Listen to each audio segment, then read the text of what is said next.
నమస్తే, జై శ్రీరామ్, భరత్ మాతాకి జై, వందే మాతరం. నేను మీ విలాసాగరం రమేష్. ఈరోజు మీ ముందుకు 2022 March manufacturing May registration Maruti Ertiga manual VXI CNG cum petrol. Left side fender door denting painting అయినాయి. 82,000 తిరిగింది. ఒరిజినల్ రీడింగ్, ఫస్ట్ ఓనర్ బండి.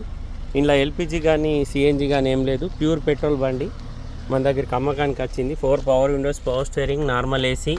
81,363 కిలోమీటర్ తిరిగింది. రీడింగ్ జెన్యూన్ రీడింగ్, ట్యాంపరింగ్ కాదు. ఈ బండి మనం ఎల్లో బోర్డు కావాలంటే ఎల్లో బోర్డు కూడా వేసుకోవచ్చు. ఇప్పుడు వైట్ బోర్డు మీద ఉంది. ఫ్రంట్ బంపర్ రీప్లేస్ అయింది, ప్లస్ ఈ లెఫ్ట్ సైడ్ ఈ ఫెండరు, ఈ డోర్ పెయింట్ అయినాయి సార్. మిగతా అంత ఒరిజినల్. ఒక్క గ్లాస్ రీప్లేస్ కాలే. బానట్ నుంచి డిక్కీ వరకు మొత్తం ఒరిజినల్ ఉంది. తెలంగాణ లోకల్ది, తెలంగాణ వాళ్ళకు మాత్రమే పనిచేస్తుంది. బండికి ఎలాంటి లోన్ లేదు. ఒకవేళ మీరు లోన్ కోతా అంటే లోన్ కూడా వస్తుంది సార్. ఈ బండి మన షెడ్లో అవైలబుల్ ఉంది అమ్మకానికి. ఇంట్రెస్ట్ ఉంటే చెప్పండి సార్. దీనికి సంబంధించిన సపరేట్ వీడియో ఇప్పుడు యూట్యూబ్లో అప్లోడ్ చేస్తా, చూడండి. ఓకే అయితే ఈ బోర్డు మీద మా ముగ్గురు అన్నదమ్ముల నెంబర్ ఉన్నాయి, ఎవరికన్నా ఒకళ్ళకి కాదు. ఓకే సార్, నమస్తే, జై శ్రీరామ్.